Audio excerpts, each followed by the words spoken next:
If you are on your weight loss journey, what you are probably hearing is protein, protein, protein, protein, protein, protein, protein. And there's been so much conversation recently for people, especially taking GLP medications, the Wegovy, Ozempic, Zepbound, Mounjaro. Protein, protein. Make sure you get your protein. You do not want to waste away. So, what we are going to talk about today is how much protein do you actually need? Because what I find is that some people have goals that are really, really, really high, and actually they are aiming to get far much more protein than they need. So, what we're going to talk about today is how do you know what is the right amount of protein for your body? We're going to go through some calculations. I have my trusty notebook and I did a bunch of calculations for you all. So we will talk about some different ranges. You can go back on your own and do some calculations based on the information that I share because I want you to get the right amount of protein in your weight loss journey. And I don't want you to be stressed about getting too much because you getting too much is unlikely to be a problem, but what often happens is that people are given these goals and then they're like, how could I possibly eat that much protein during a day? So let's dive in and start talking about the amount of protein that we need during our weight loss journey. So, what's really interesting is that when we're calculating protein needs, it's based on ideal body weight. Now, this is especially important if you're on a weight loss journey because ideal body weight is very different from your current body weight. When we look at ideal body calculators, there's a lot of different formulas out there. I think the most simple thing you can do is actually to use a BMI calculator. Now, BMI is fraught with all sorts of issues. It doesn't tell us the difference between muscle mass and fat mass, for example. But what we know is that it can give us a really good estimation. And that's what we're talking about here. My goal is for you to just have a general idea of day to day, what should I be doing? Now, if you are the type of person who wants to weigh every ounce of food that goes in your body, know the exact calorie content of what's going in and what's going out, we may not be the best fit for each other. My goal is to help support you in ways that feel really sustainable so that you can understand with my day-to-day routines, with my favorite food preferences, how do I use those to create my goals, not just now, but for the long term as well. So we are building systems that are sustainable, that do not require you to measure and weigh and track every single gram or every single calorie that goes into your body. But I want you to be empowered to know in general what these things look like so that you can build meals around that and then have freedom to sort of plug and play from there. So again, we're coming back to ideal body weight, and this is going to be based on your height, actually. So this is one of the biggest challenges, especially like in the social media space. You'll see someone who is 6 foot tall giving nutrition advice, and that's great. But someone who's living in a 5'2" tall body is going to need a very different amount of calories, a very different amount of protein compared to someone who is that much taller than them. So when you're taking nutrition advice, for one, you should probably be taking customized nutrition advice from a healthcare professional, like an obesity medicine physician, like a registered dietitian, who can sit down and look at you and your body and help calculate what your needs are. But if you're going to follow an influencer, make sure you find someone who has some similarities in their journey, including what their height looks like. A lot of awesome influencers out there, but if someone is 8 or 10 inches taller or shorter than you, their goals are going to be incredibly different than your own. So, height is going to be the most important factor when we determine ideal body weight. There will be some gender differences, but what I will typically have people do is plug some numbers into a BMI calculator. The reason why is you can really estimate just what a general range would look like. So, a normal, and there's major air quotes for anyone who's listening to the audio only version of this, but a normal BMI is between 18.5 and 24.9. So basically 18.5 and 25 is considered a normal BMI. So we can take a number sort of in the middle of that range, like in the 22, 23, 24 range, and use that to calculate what is an ideal body weight based on our height. And from there, we can start to make some of these protein calculations. When your body weight is much higher than those numbers, it's because you have excess fat stores, excess adipose tissue, and that's not a problem. That's what we're here to address. But you want to make sure that you're not overfueling your body or finding that you're fueling your body based on your current size rather than based on your ideal size for your height. So This is one of the challenges that comes up. I have had patients, for example, I have a patient who lives in about a 300-pound body, and they were seeing a trainer who told them to have 1 gram of protein for every pound of body weight. So for that individual, we're talking about 300 grams of protein. And if you know anything about protein, that is a lot of protein. There are very few people, if any people, who are trying to aim for that type of protein goal per day. Like maybe the most elite power lifters in the world are aiming for that amount of protein. But even your average Joe who's going to the gym, that would be far, far too much protein for him. And so that felt really impossible for this patient. They were like, how am I supposed to get that in? Especially because they were on a GLP journey and they're looking at like, how would I possibly get that much food in during a day? So let's dive down. What are the different recommendations? Because if you Google this, you will hear everything from low numbers to high numbers and everything in between. So if you look at the recommended dietary allowance, the RDA, and this is set by our federal government, this looks at zero point 0.8 to 1.2 grams per kilogram per day. Now, a lot of people will say, hey, those are just the minimums, and that's true. These are the minimums, and minimums are a really important number for us to know. When we think about people who are particularly active, so someone who is doing a lot of exercise, particularly if they're doing a lot of weight training, we want those numbers to be higher. Sometimes people will talk about 1.6 grams per kilogram. And it's really only in someone who is incredibly active that we're talking about 1 gram per pound of body weight. Now, let's talk about the difference there between a pound and a kilogram. So, I'm going to go through some examples here because I think as we dive into very specific numbers, you'll see what I mean. So, let's talk about an individual who is 5'2". So, coming back to that ideal body weight now, we're going to calculate, okay, what is ideal body weight based on BMI? So someone who is 5'2", if they had a BMI of 23, that means I've got my notebook here, so I'm going through these calculations I did for you guys. That means that their weight would be about 125 pounds for that 5'2" individual to have a BMI of 23. So if we divide 125 pounds by 2.2, that will convert it to kilograms. So this 5'2" individual, their ideal body weight is 125 pounds, which is the equivalent of 57 kilograms. So now let's plug in some of those different numbers to say, okay, what are the amounts that we're talking about here? So at a minimum, and again, we're talking about minimums, but at a minimum, zero point 0.8 grams per kilogram is going to give you 45 grams of protein per day. So if you think about that, that's pretty doable. You're talking about getting 15 grams of protein 3 times per day. Anybody should be able to do that. That is the minimum.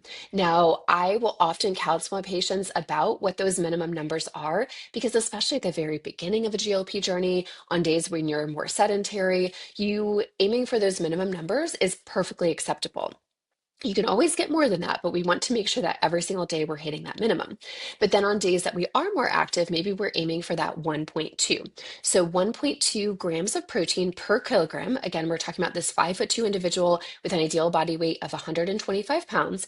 That 1.2 grams per kilogram is going to be 68 grams of protein. So if we're talking about, okay, getting that over, let's say 3 servings per day, 22, 23 grams of protein a couple of times per day. Again, feels very doable.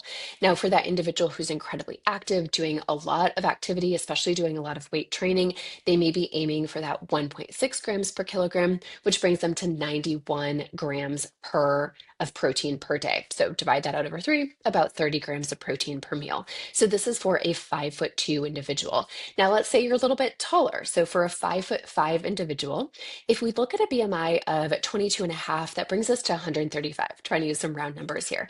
So 135 is your ideal body weight in pounds. We can convert that to kilograms by dividing by 2.2. So that brings you in this range of 61 kilograms. Now we go through these different calculations. What is the minimum? So 0 0.8 grams per kilogram is 49 grams of protein. So that 5'5" individual weighs 135, or excuse me, their ideal body weight then is about 135 pounds. They should be aiming for about 49 grams of protein per day. Again, this is going to feel pretty doable for most people. We're talking about, 16, 17 grams of protein per meal. 1.2 grams grams of protein per kilogram. For this 5'5" individual is going to be 74 grams of protein per day. So aiming for about 25 grams 3 times per day. And then someone who's a little bit more active, doing a lot of exercise, weight training, aiming for 1.6 grams per kilogram is going to bring them to 98 grams of protein per day. So even for that individual, we're dividing that out throughout the day. And we're talking about, 32, 33 grams of protein 3 times per day. Someone who's a little bit taller. So now we're talking about a 5'8" individual. A BMI of 22.8 in this individual is 150 pounds. I'm using these numbers again because they're really round numbers. So we divide that 150 pounds by 2.2 kilograms will give us 68 kilograms. So for this 5'8" individual, a minimum is 0.8 grams per kilogram, which will be 55 grams of protein per day. So you divide that out. What does it look like to get 55 grams of protein per day? About 18 grams with 3 separate meals or 3 separate occasions. Maybe there's someone who's a bit more active, aiming higher. 1.2 grams per kilogram is 82 grams throughout the day for this 5'8" individual. So that's going to be about 27. I think I did the math right on that. 27-ish grams of protein separated 3 times per day. And then if they're more active, doing a lot of weight training, 1.6 grams per kilogram is 109 grams of protein per day. So for this individual, getting 35-ish grams of protein. So that feels very doable, right? Now we're talking a little bit higher. We're talking about a 6 foot tall individual for a BMI of 23.7 is 175 pounds. That is 80 kilograms. So if we divide out what this looks like for a 6 foot tall individual, on a day that they are more sedentary, 0.8 grams per kilogram here, 64 grams of protein per day. So, 21 grams a couple of times per day. 1.2 grams per kilogram is going to be 96 grams of protein per day. So a little over, I guess, 32 grams 3 times per day. And 1.6 grams per kilogram is 128, a little over 42-ish grams of protein 3 times per day. So when we think about some of these different numbers, they probably sound quite a bit more doable. If you have been giving a protein goal that is so much higher than that, it doesn't mean you can't aim for that, but you might question, okay, why have I been given this number? Does this align with my goals? And it very well might. These numbers that we're talking about, especially when we're talking about 0.8 grams per kilogram, that's designed as a minimum number. That's designed to help protect your existing muscle structure, but may not be enough to help support building of muscle mass. So particularly if you are more active, you're going to aim for those higher numbers. When we think about calories too, though, we want to think, okay, does this make sense for me to consume this number of grams of protein per day? And so I want to go through that a little bit as well, because it very well might. When we look at protein, when it's by itself, so it's not packaged with any meat or carbohydrates or anything like that. If you're looking at, let's say, a pure protein supplement, you're looking at protein having 4 calories per gram. So if we look at someone who's aiming to get 100 grams of protein per day, for example, we're talking about that contributing to 400 calories. So if you think about your total caloric needs during the day, that probably feels pretty doable. Now, when you are getting that protein beyond just supplements, you're getting it in the form of real food, which generally we're aiming for, those needs or those calories are going to be higher because you're going to find it packaged with other things. If you have a yogurt, for example, there's going to be maybe a little bit of fat in it. There's going to be some carbohydrate from the milk sugars. And so your calories are going to be higher than just the protein itself. If you're getting the protein in, let's say, the form of meat, there's a small bit of carbohydrate, typically a little bit of fat in that as well. So you're going to have higher calories than that. But it feels pretty doable to say, okay, if I'm eating 100 grams of protein, let's say 400 calories per day, like I probably have the budget for that. I think one of the things that can be really challenging is at the very beginning of your GLP journey, you may not have much of an appetite at all. And so this is where those minimum numbers come in. I'm going to review those again for you. So a 5'2" individual, a minimum of 45 grams of protein per day.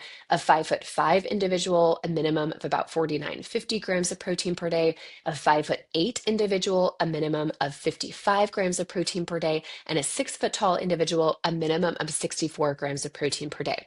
So those minimums become incredibly important, especially at the beginning of your GLP journey. So you may find that you don't have much of an appetite at all. You might have some nausea. The idea of eating is just like ugh. And so that's where I want you to really lean into these, and especially leaning into protein supplements may make sense, especially at the very beginning of your journey. So thinking about things like protein drinks, that can be protein shakes, that can be protein waters, that can be things like yogurt. There's a lot of really good yogurt drinks out there, or even just a yogurt or Greek yogurt by itself. That can be things like bone broth. So chicken broth can be an excellent source of protein. Sometimes I will even have people dissolve extra protein into that. So you could dissolve whey protein or collagen into bone broth, especially I tend to like savory things. And so the idea of starting the day with like a sweet shake does not appeal to me, but have a warm cup of bone broth totally appeals to me. But you do you. If you're like, that sounds disgusting, just skip it. You know, this is your journey, not mine. But that can be a great way to get something savory, really simple protein sources like eggs, again, yogurt, things like that. Cottage cheese can be really nice when you're feeling like, oh, the idea of like a large volume of food sitting in my stomach does not appeal at all. Choosing those small supplements or those small volume type things, liquids are going to go down quite a bit easier. And then paying attention to, as you go throughout your GLP journey, you'll notice that some of your hunger returns. And this is a good thing. You don't want to just have no hunger. The goal is to have a suppressed over hunger so that you're not having intense cravings, you're not having urges. You feel like you're able to eat in line with your goals. So you want to have some hunger. You just want it to feel like a very manageable thing. And as you start to feel this return to normalcy, that's where I want you to step less towards the supplements and more in the direction of real food, thinking about foods that are going to have more volume, foods that are going to help provide more lasting satiety because they have that volume alongside of it. You may be looking to at more plant-based sources of protein. Plant-based sources of protein tend to also be really high in fiber. You know, we're thinking about beans and whole grains and nuts and seeds. Um, Soy products, for example, these are going to be typically a larger volume. So, especially at the beginning of your journey, you may be like, oh, I can't, the idea of eating like a big bowl of grains may feel like just simply too much food in your body, and that's totally okay. But as you progress in your journey, recognizing that you may be able to choose some of those whole food based sources will really be the goal. So starting to lean less towards supplements, but more towards whole food choices. Now, certainly one of the great things about protein shakes and protein bars is they are such good grab and go type options. So having one, tucked into your purse, having one in the car, I'm recording this in winter time. And so if you're listening to this in winter, keep some protein shakes in your car is a great idea. Definitely don't do that during the summer months because you don't want microplastics, and it'll just taste like a bad idea. You'll taste a protein shake that sat in the car and got hot, like you'll taste the plastic in that, and that just seems like a bad idea and tastes terrible. But have these things set aside. Have a protein bar, have a meat stick, there's some really nice like edamame and crunchy chickpea snacks that have been pre-prepared. I love things like tuna packets or chicken packets that are really nice for travel. Some of these really shelf-stable options you can toss into your purse, toss into your travel bag, keep at the office, keep at home, have them stashed away in different places too. So you feel like, hey, I have things that are going to be in line with my goals. And when we think about choosing some of these things, choosing them in a way that really helps create that lasting satiety. One of the best things about protein is that people are often like, well, I love the way it makes me feel when I eat protein. I eat something, it sticks with me. I feel like I'm full for hours thereafter. And that's exactly the goal. That's exactly why when you're thinking about the minimums, those are important. And I want to make sure you're hitting those. But it may be okay to eat more than that as well, certainly if you're active. But even as you're just looking at what are my different nutrition sources, a lot of people will find that when they eat protein and when they eat fiber, and especially when they eat those two things together, they really find that they have this lasting satiety that feels good in their body. Like their body feels like it has a really good energy source. They feel well fueled. They don't feel that like up and down blood sugar that can happen and that like crashy feeling when you've had just like a carbohydrate on an empty stomach. And so really leaning into that, especially as you evolve in your journey as well. But I really want you to take heart with these numbers. If you need help with calculations, drop a comment. I'd be so happy to help walk through some of that with you, or make an appointment with me. If you are in Charlottesville, Virginia, I would love to see you in person, or if you're in the surrounding area. I also see patients by telemedicine in Illinois, Tennessee, and Virginia. Virginia, and I would be so happy to support you in your weight loss journey. Now, if you are someone who is not in one of those states and you're like, oh shoot, I like, how can I get support during my weight loss journey? I want to offer to you the GLP guide. This is our online video program designed for people who are starting GLP medications and looking for a little bit of additional support. We have an online video program that's going to walk you through all sorts of different things, including how much protein do I need? We have lots of recommendations for how to get that protein, lots of recommendations for other parts of your GLP journey as well. As of right now, the GLP guide is only $97 for a full year of access, and it is going to give you the answers to all of the most frequently asked questions. And the best part is, if you are reviewing that video guide and you're like, Dr. Stombaugh, shoot, you told me the answers to my questions would be here, and the answer to the question I have is not in here, just shoot us an email, info@sarahstombaughmd.com, and I will get a video recorded just for you. I'll pop it up in the GLP guide as soon as I can. Usually we're able to do that within a couple of days, and then it'll be available for you as well as for everybody else who has access to that GLP guide. So if you have questions, that is a great resource for you. Go ahead and check that out at www.sarahstombaughmd.com. You can find that on the online courses page.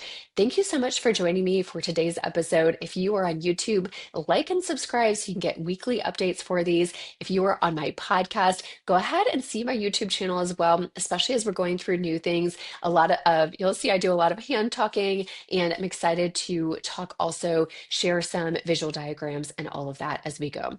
Thank you so much for joining us. We'll see you all next week.